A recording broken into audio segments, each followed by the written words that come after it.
Une fois par mois, Sophie Roux se prépare une tasse de jiao, cette poudre réputée en Chine pour ses bienfaits supposés sur la santé. Boissons, gâteaux, les modes de consommation sont multiples pour ce produit à base de gélatine d'âne.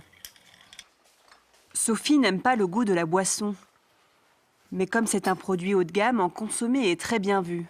Le jiao est considéré comme un très beau présent, un produit de bien-être, donc les gens en offrent souvent. L'économie de la Chine est en croissance constante depuis plus de 40 ans. Le développement du pays a favorisé l'émergence d'une classe moyenne d'environ 130 millions de personnes. Ce sont elles qui consomment le plus de produits de bien-être. À Shanghai, les commerces spécialisés ont fleuri.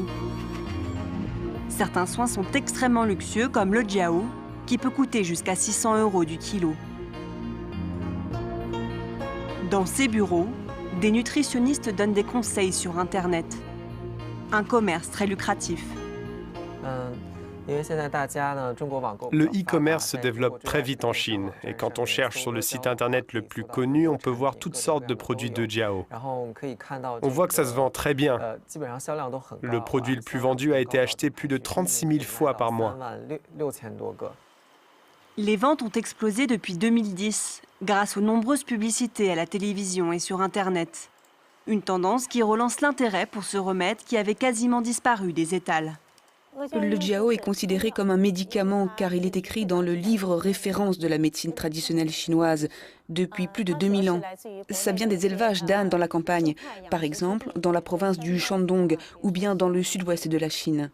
Ce que dit la nutritionniste n'est pas tout à fait vrai. Pour répondre à la demande, la population d'ânes chinoise a été décimée de moitié. Au cours des 25 dernières années, elle a diminué de 5 millions. Alors les industriels ont dû chercher une solution.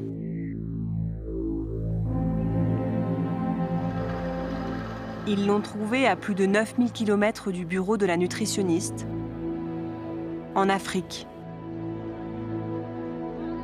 Le continent est devenu un pourvoyeur de premier rang. Nous retrouvons la trace de le jiao au Kenya, avec ses 1,8 million d'ânes dans cet abattoir.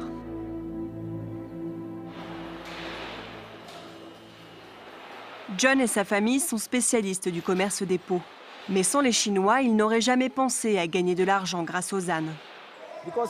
Ici, au Kenya, nous n'étions pas habitués à abattre les ânes. Alors je leur ai dit qu'on ne mangeait pas cette viande ici. Mais ils n'arrêtaient pas d'insister. Depuis 2016, 3 abattoirs spécialisés ont ouvert au Kenya. Tous appartiennent à des Chinois. Celui dirigé par John tue jusqu'à 200 ânes par jour. La viande est ensuite découpée et emballée. Mais c'est une autre partie de l'animal qui intéresse les exportateurs. Ici, on enlève la peau. Il y a tout un processus. Ils commencent à enlever la peau ici jusqu'à ce qu'ils arrivent là. À cet endroit, on enlève les abats. On doit retirer la peau jusqu'au sabot. On doit même la découper jusqu'à la tête. Vous voyez sur toute la tête, on va même lui enlever le museau.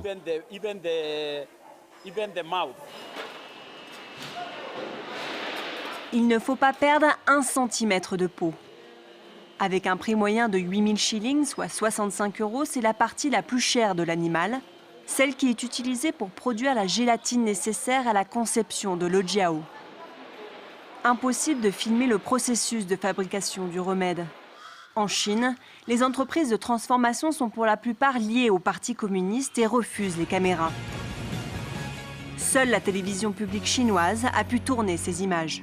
一张新鲜的驴皮要变成一盒成品阿胶，需要99道大工序，300多道小工序，长口锅慢火细熬，整道流程下来需要足足80天。所以说，这个经验对阿胶生产以后，它的要求也是非常严格，就在这里。掌握火候是手工熬胶贯穿始终的技艺，凭借的就是丰富的熬胶经验。通常3斤驴皮才能熬制出1斤阿胶。L'appétit chinois pour les peaux est exponentiel. Il faudrait jusqu'à 10 millions d'unités par an pour y répondre, alors qu'on ne compte que 44 millions d'ânes sur la planète. Dans les hangars de l'abattoir, plusieurs milliers de pièces attendent d'être expédiées, direction l'Asie.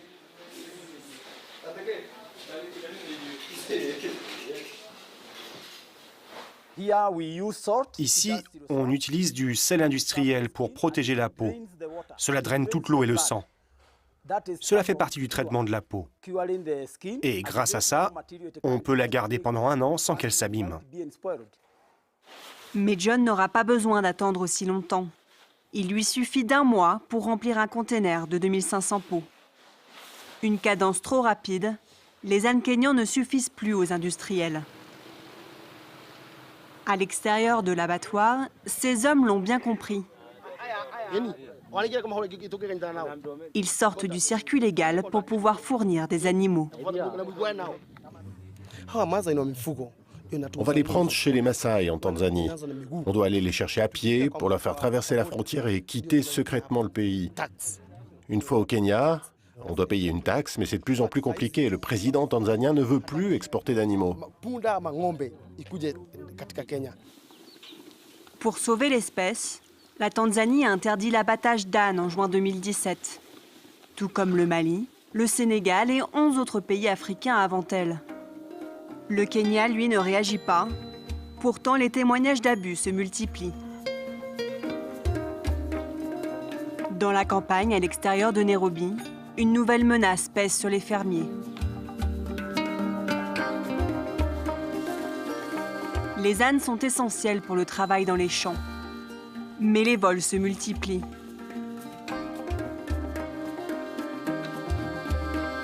Depuis 1 mois, Gérald doit louer celui de son voisin.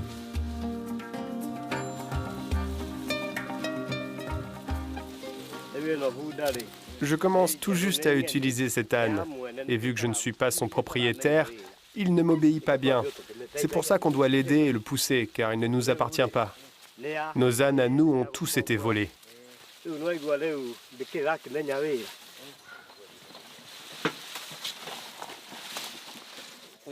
Les malfaiteurs utilisent toujours le même mode opératoire. Ils viennent de nuit, vers 1 ou 2 heures du matin, et ils entrent dans les enclos. Ensuite, ils volent les ânes et on ne les revoit plus jamais. Ce jour-là, une équipe de l'ONG Donkey Sanctuary, le sanctuaire des ânes, rend visite à Gérald. Bonjour, comment ça va? Je suis venu avec le vétérinaire. Bonjour docteur, comment allez-vous? La semaine précédente, des hommes ont tenté de voler son nouvel animal. Venez, entrez, je vais vous montrer comment ils ont fait. C'est par là que les voleurs sont entrés. Ils ont cassé cette planche en bois, mais grâce à ce morceau de tôle, ils n'ont pas réussi à emmener l'âne avec eux. Seule preuve de leur passage, des couteaux qu'ils avaient avec eux pour dépecer l'animal. Gérald veut les montrer aux 2 hommes. Cette fois-ci, j'ai entendu les voleurs et je suis sorti. Ça leur a fait peur et ils se sont enfuis. Ils ont abandonné ces couteaux derrière eux et ils sont partis.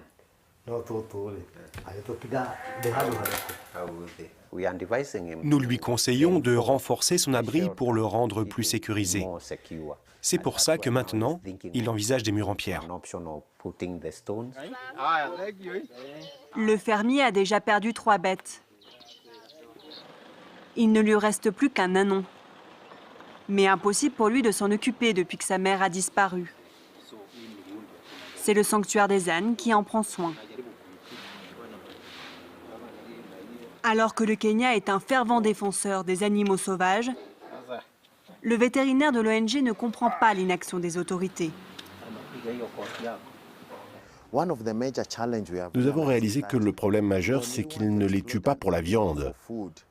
Quand vous tuez un animal pour le manger, vous n'en tuez jamais trop. Mais lorsqu'on exploite un animal pour une partie de son corps, on peut facilement le surexploiter. C'est un problème que nous avons vu chez les baleines, chez les éléphants et les rhinocéros. L'organisation a essayé de sensibiliser le gouvernement, mais sans succès. Nous avons recueilli beaucoup de signatures sur une pétition. Plus de 1000 personnes ont signé pour que le gouvernement empêche le commerce des peaux. Ils ont publié ce rapport qui montre ce qui s'est passé entre les années 2014 et 2016. Sur cette période, près de 100 000 peaux ont été envoyées en Chine. Le gouvernement, qui refuse de commenter la situation, n'a pris aucune mesure pour protéger ces animaux. Au contraire même, selon nos informations, un 4e abattoir est sur le point d'être autorisé. À ce rythme-là, le sanctuaire des ânes estime que l'espèce pourrait disparaître du Kenya d'ici 6 ans. On retrouve donc Élodie Cousin à Nairobi au Kenya. Merci beaucoup pour ce reportage. La première question qui nous vient à l'esprit, évidemment, c'est plutôt du côté chinois. Ce fameux Zhejiao, cette potion magique que l'on voit cette jeune femme consommer ici. Est-ce qu'il y a une quelconque étude scientifique qui valide ses qualités thérapeutiques pour toutes les raisons qu'on a vues ? Évidemment, ça dépend selon qui. Pour les Chinois, l'efficacité n'est plus à prouver puisque le jiao est présent dans les livres de médecine traditionnelle depuis plus de 2000 ans. Mais nous avons essayé de trouver des preuves, des études internationales qui seraient un peu sérieuses et ça a été assez difficile à trouver. Nous avons seulement trouvé dans un journal de médecine japonaise des chercheurs qui ont étudié et qui ont pu prouver que la consommation de jiao chez les personnes anémiques et notamment chez les femmes enceintes qui avaient des maladies de sang, eh bien chez ces femmes-là, consommer le jiao pourrait permettre l'amélioration de leur santé. Oui, ça reste quand même un peu du domaine de l'aileron de requin ou de la corne de rhinocéros. Alors vous nous avez dit tout à l'heure que les Africains en général ne consomment pas la viande d'âne, ce n'est pas une viande consommée usuellement. En revanche, les agriculteurs en ont un besoin précieux et on voit bien qu'il y a de plus en plus de vols ou de subtilisation d'ânes auprès des agriculteurs. Quelles sont les conséquences pour eux ? Bah oui, imaginez-vous, vous habitez dans un milieu rural où il n'y a pas de voiture, pas de moto, bref, aucun moyen de locomotion et où l'âne est le seul moyen pour vous pour pouvoir faire vos tâches quotidiennes comme aller chercher de l'eau à 10 km de chez vous ou bien aller chercher vos récoltes de maïs et de blé. Et un jour, vous vous levez et vous retrouvez votre âne abattu, il ne reste plus que la carcasse. Eh bien, qu'est-ce que vous faites ? Évidemment, c'est une tragédie pour ces agriculteurs d'un point de vue social, d'un point de vue de leur travail, puisqu'ils perdent leur seul moyen de locomotion. Et d'autant plus que depuis 3 ans, ce business a fait tripler le prix de l'âne. Désormais, il coûte plus de 200 €. Et donc pour ces agriculteurs, il est impossible de s'en racheter un nouveau, de pouvoir avoir un nouvel animal. On imagine, Élodie, que c'est précisément pour ces raisons que plusieurs pays en Afrique, vous le mentionnez aussi, ont interdit la commercialisation et l'exportation des peaux d'âne. Pourquoi ce n'est pas le cas du Kenya ? Le gouvernement n'est pas naïf, il est conscient qu'il y a un problème d'abattage au Kenya, mais le problème c'est qu'il y a trop de côtés positifs à ce business. D'abord en termes d'emploi, c'est vrai que par exemple à Naivasha, dans l'abattoir où nous sommes allés à Star Brilliant, le directeur juste depuis l'ouverture a réussi à embaucher plus de 200 personnes, ce qui est donc quand même assez conséquent. Au niveau des recettes fiscales aussi, cela rapporte beaucoup d'argent puisque pour exporter un âne, il faut payer 80% de taxes. Cela représente donc des millions d'euros pour le gouvernement. Et enfin, tout simplement parce que le Kenya a des liens très forts avec la Chine. Lorsque le président Uhuru Kenyatta a été jugé par la Cour pénale internationale, la Chine était la seule à encore investir dans le pays. Et encore aujourd'hui, les grands projets d'infrastructures sont financés par les Chinois. Le Kenya a donc aucun intérêt à se fâcher avec eux.